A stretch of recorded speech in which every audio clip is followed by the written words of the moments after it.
Listening test. You will hear a number of different recordings and you will have to answer questions on what you hear. You will have time to read the instructions and questions and you will be given time to check your work. All the recordings will be played once only. The test is in 4 parts. Now turn to part 1. You will hear a man phoning to complain about a flight. First, you have some time to look at questions 1 to 3.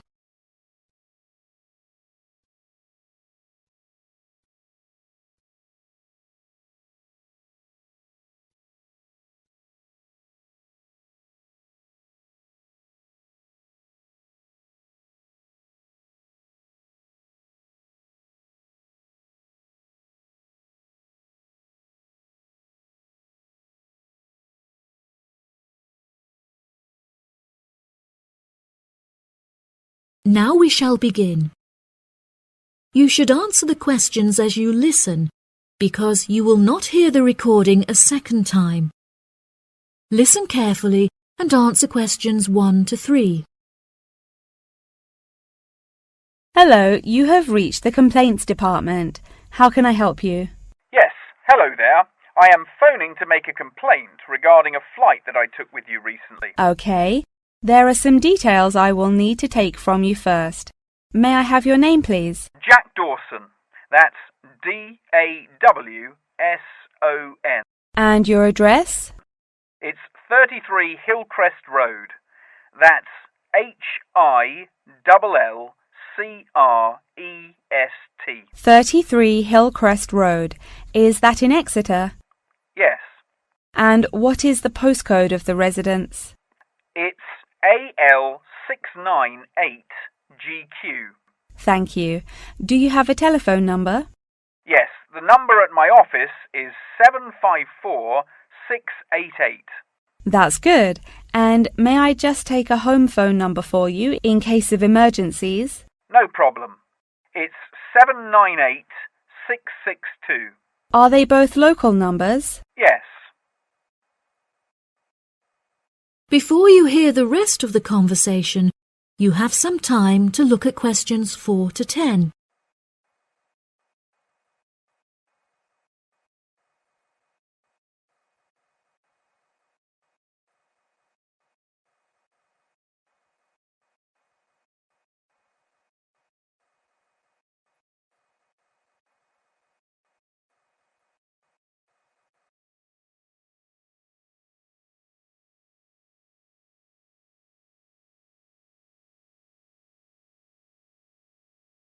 Now listen and answer questions 4 to 10.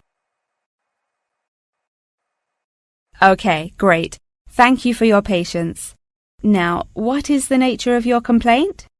I'm phoning to complain about a flight I took recently. I always take certain measures to ensure that I will be comfortable. For example, I always pay the additional cost for extra legroom, and I always arrive punctually for the flight to make sure that I'm seated beneath an air conditioner. Unfortunately, I was disappointed to find that the air conditioning on the plane was broken, so I spent the entire flight in discomfort as it was too hot and the air was stuffy. I see. I do apologize for this fault with the air conditioning. Now, while I have you on the phone, would you mind answering a short questionnaire regarding your recent flight? Sure. Okay. Let's get started. What did you think of the food that was served to you during the flight? I thought that it was inexpensive and quite delicious. However, I was still very hungry afterwards, as it was a very small portion and more of a snack. Providing a snack for lunch is not reasonable. Okay, I have noted that down. What was your opinion of the quality of service that you received from our staff on board? The staff was very helpful, but each time I pressed the button to request service, it took a long time for a staff member to arrive. I found this frustrating, as there just weren't enough staff on board the flight to be able to serve all the customers. Okay, that's great. Thank you very much for answering those questions. Are there any other parts of your travel experience that you would like to comment on? Yep. The process of moving through security was very quick, and helped to make my travel experience stress-free. Okay. Do you have any extra comments on the services you received during the flight? Yes, I thought that the seats were very uncomfortable and looked very old. They were also in need of repair, as the reclined feature on my chair was broken, so I could not go to sleep for the whole flight. Luckily, the entertainment facilities were very good, so I was able to distract myself by watching movies. Thank you so much for taking the time to answer all of my questions. We would like to offer you some gifts as a goodwill gesture, with a 20% discount on the cost of your hotel stay. We also appreciate that international calls to your home country can be expensive, and we are sure that you would like to keep your family updated on your travels. So please accept a phone card which has a credit of £20. Oh, that's really great. Thank you so much for the gifts. No problem. We look forward to having you travel with us again soon. Have a fantastic vacation. Thanks. Bye. That is the end of section 1. You now have half a minute to check your answers.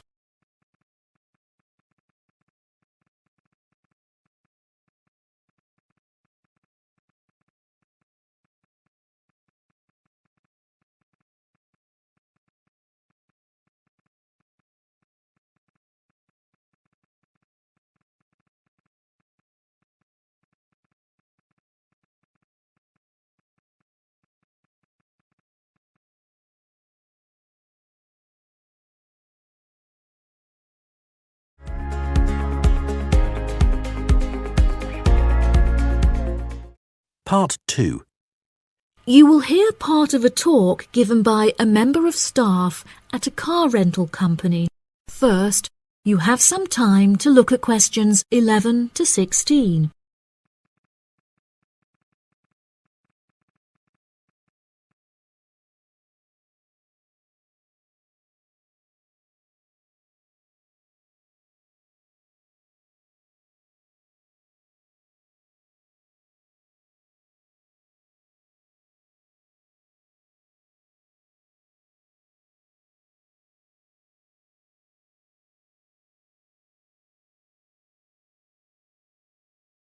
Now listen carefully and answer questions 11 to 16. Good morning, listeners, and welcome back to Star Radio. Today on the show, we have a visitor from Yazoo Car Rental, who is going to give us an insight into his company and into the public transport system. Welcome, Jonathan. Thank you for having me. Yes, I would like to start by introducing my company, Yazoo Car Rental. We are the cheapest and most reliable rental company in the city and have won multiple awards for the quality of our services. This success did not come easily, however, and it proved important that we stay fresh and are always thinking of ways to attract new customers. Our first attempt to do this was to offer a free gift with every car rental, which we were confident the customers would be very interested in.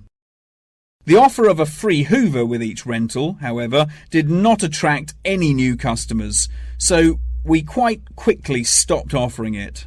In 2002, a new taxi company opened next door to us, and we started losing a lot of business to them. So we introduced an offer that we hoped might compete with their service. We offered a new package where you could rent a car with a driver for a small extra fee. By introducing this offer, we found that all of our customers preferred to drive the cars themselves.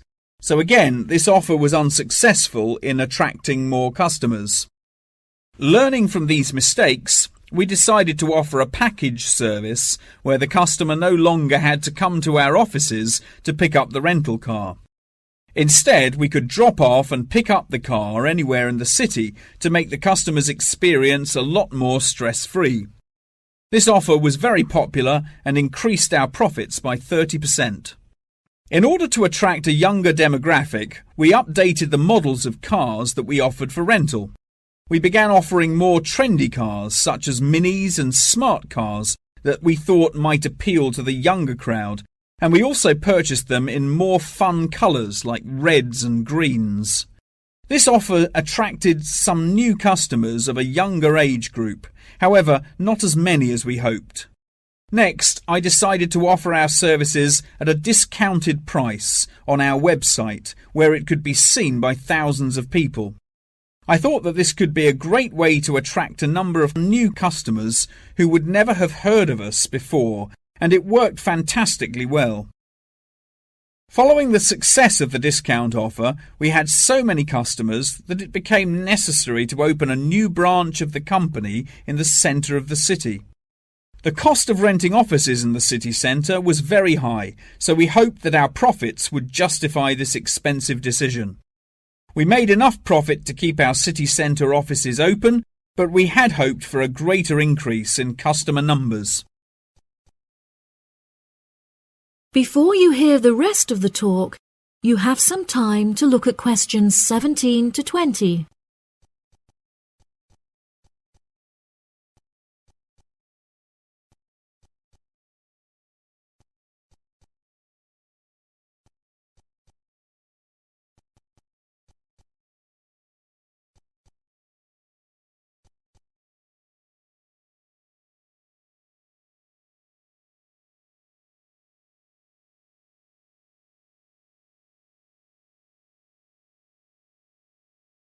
Now listen and answer questions 17 to 20. Now for the second part of my talk, which is on the topic of public transport. There are many benefits to public transport. For example, the recent introduction of bus lanes has meant that buses are now unaffected by traffic jams and are able to stay on schedule. Unfortunately, as fewer and fewer people are taking the bus nowadays, the service has become quite inefficient. This reduction in passengers may be due to the stories in the newspaper about the dangers posed to pedestrian safety by the buses. However, this is largely untrue, as buses are responsible for far less pedestrian-related accidents than cars. I use the bus service often, as car petrol is so expensive nowadays that the bus is far more affordable. However, if I am in a rush, I prefer to take a taxi, as they tend to get you to your destination very quickly, so you can remain punctual for your appointments. I also very much enjoy flying to my destinations, as the service is incredibly fast and the airports are always very easy to find. Personally, my favourite mode of transportation is the bus. Due to the lack of people using the service, I have found that the buses are never overcrowded, so there is always a seat available. They are also never dirty, as they get cleaned regularly. However, I have found that sometimes the bus can be over a half hour behind schedule, which can be very frustrating. There has been a lot of fluctuation in the price of bus tickets in the last couple of years. In the past, £1.80 for a ticket was enough to sustain the bus companies. However, as the price of fuel increased, so did the ticket prices. Now the ticket prices are declining as the bus companies try to encourage more people to use their service again. Well, that's all from me today. Thank you for listening. That is the end of section 2. You now have half a minute to check your answers.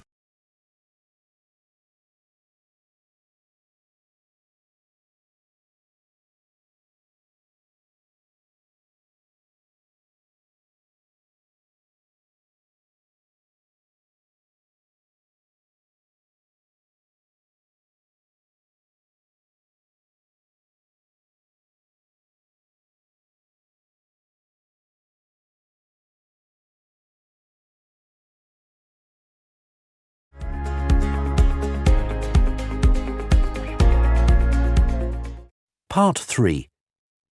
You will hear a conversation between a student and her professor discussing an assignment. First, you have some time to look at questions 21 to 25.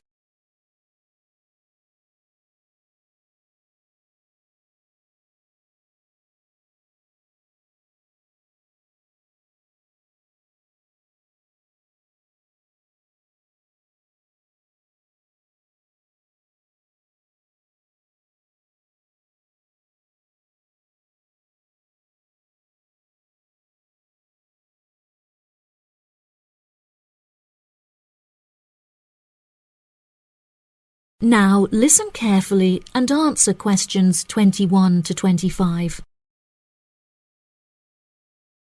Excuse me, Dr. Thompson. May I speak to you for a minute? Of course. Please come in. I'm Alexandra Jones. I'm studying business here at the university, and for my assignment I have to carry out a survey of people who own their own organizations. I heard that you are the founder of your own company, and I was wondering if I could ask you some questions about it. Yes, of course. Please fire away. Okay, great. We'll get started. Did you encounter any problems whilst you were starting your company? Actually, it was not as hard as I anticipated. I started out with very clear objectives, so I knew exactly what I wanted my corporate identity to be. It was very difficult to find the correct premises, as the property market in London is so competitive, but eventually I found the perfect site. The hardest part was structuring the business, as I had no formal template, so I had to create it myself. Yes, that is very impressive. Was it difficult dealing with staff? It's always tricky trying to satisfy a group of people with varying interests. However, I didn't encounter many problems. I found it very important to make the staff feel appreciated. So I hosted a staff day where we could all introduce ourselves and get to know each other as individuals. I was also able to talk to them about the type of work that they would be doing and gave them the opportunity to share with me the issues they had with the allocation of the work. Okay. Did you hire a management team or did you take on the role of the manager? Oh no, I already had enough tasks to take care of. I employed someone else to take on the role of the manager. However, he never consulted me before making decisions, so I was forced to let him go and hire someone else. And what did the other staff think of the new manager? They had a great deal of respect for him. It definitely helped that I consulted with them before hiring him. They were surprised that he has been so successful in his role at the company, despite the longer meeting hours. Since the company opened, has it had any great achievements? There are many aspects of the company that I am pleased with. However, there is one achievement of which I am particularly proud. I wanted a mural painted to brighten up our entrance area, so I decided it would be a great idea to invite the local primary school to create one for us. The youngsters had a great time, and I know they were thrilled to be included. Oh, that's lovely. Before you hear the rest of the conversation, you have some time to look at questions 26 to 30.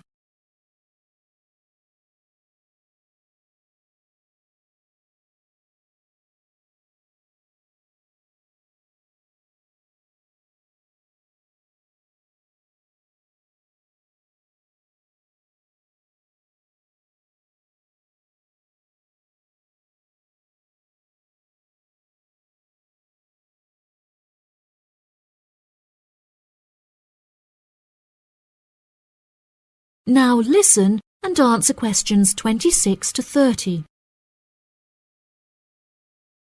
Have you encountered any major problems since you opened the company? Yes, we are always encountering issues with employment because it is very hard to find people who are qualified for the roles that we are offering. But unfortunately, there is no solution to this. One of our administrators also recently left to go on maternity leave, which put us in a tricky situation. However, we have managed to find a temporary replacement for her. It's also now approaching the period when we must carry out our financial training, so I need to find a venue with enough space to hold everyone. It will be interesting trying to organize that event. Oh gosh, I can imagine. I find it hard enough to organize myself. Organization is a difficult thing to master, but it is also essential for success. Whilst I was learning how to stay organized, I realized that the role of motivation is essential. Okay, that's great. I also suggest that you visit the library, as there is a section on culture that will have some very valuable material on how to develop your organization skills. Okay, I'll head to the library when we're finished. I think you will find it very useful. They also have a collection of documentaries on the subject of personal organisation, and I suggest that you look up the literature on management of change. I personally found these sources incredibly useful. Articles are also a valuable resource, and we have a whole collection of them in our university library. I advise that you look at Section 2, where you will find articles on the nature of volunteering. That's great. Thank you so much for your help. No problem. That is the end of Section 3. You now have half a minute to check your answers.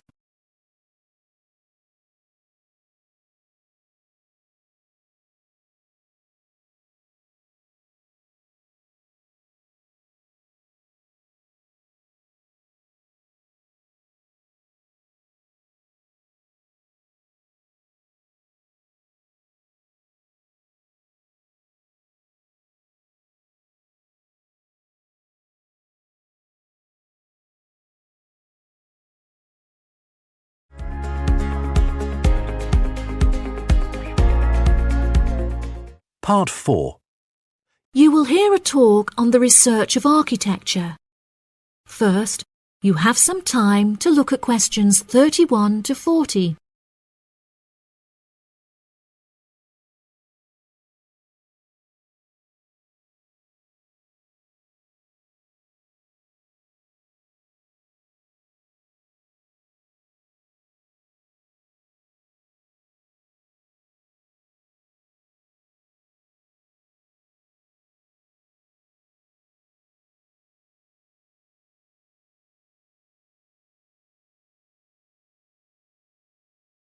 Now listen carefully and answer questions 31 to 40. Welcome, class, to your very first lecture in this series on architecture, conducted by myself, Dr. Torben Dahl. Today we will be looking into the relationship between climate and architecture, where I will be giving you a critical overview of the main climate influences that shape the design of buildings. Throughout this lecture series, we will be looking at the latest research into climatic design carried out by experts in the field, in addition to case studies and examples drawn from modernist practice, both in cities and rural areas. Now, acid rain is one of the climatic elements with the most devastating effects on our architecture. The chemicals in acid rain can cause paint to peel, corrosion of steel structures such as bridges, and erosion of stone statues. Since the 1970s, our government has been making great effort to reduce the release of these chemicals into the atmosphere, with positive results.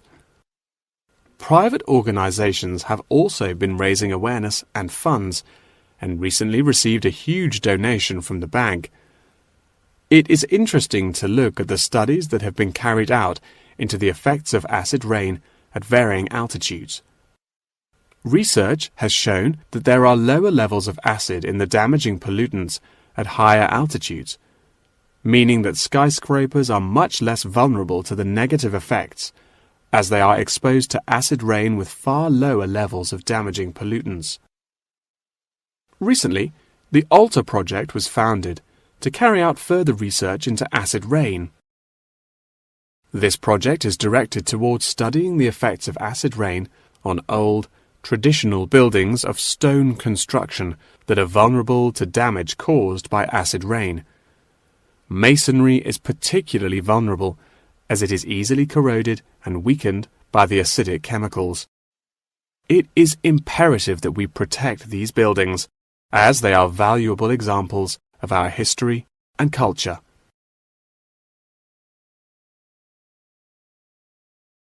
Pollution is one of the main sources of concern in the present day. The construction industry contributes considerably as a source of pollution in its day-to-day processes of creating building materials such as concrete and glass. However, more new sustainable methods are being developed to counter this.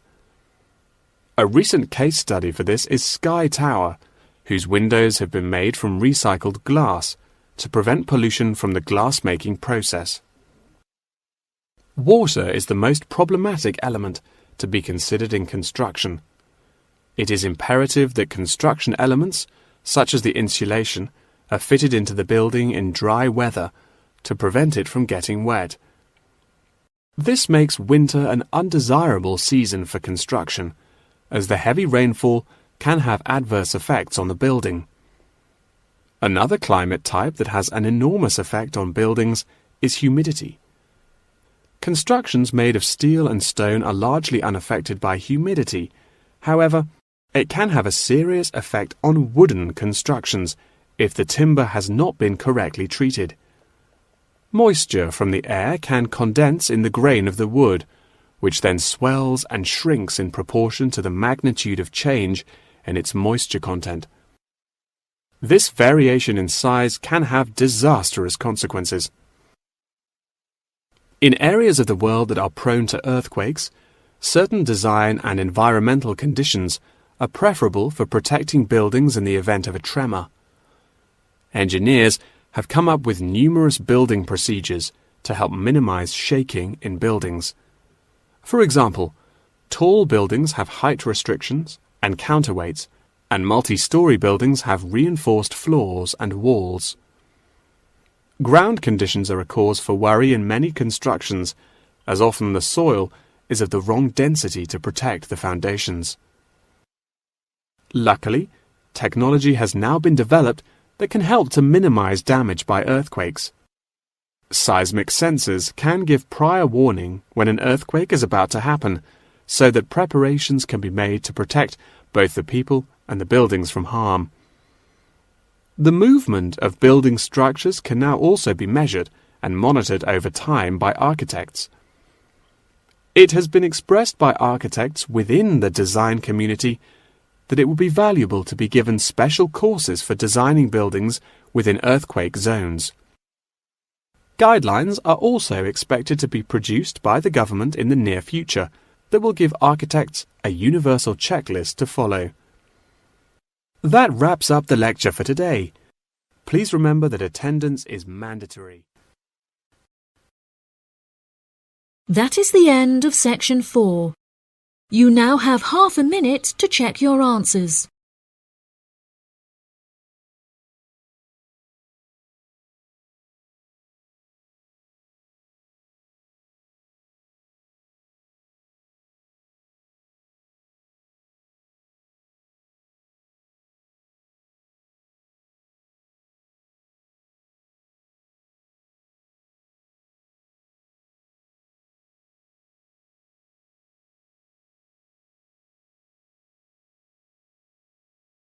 That is the end of the listening test.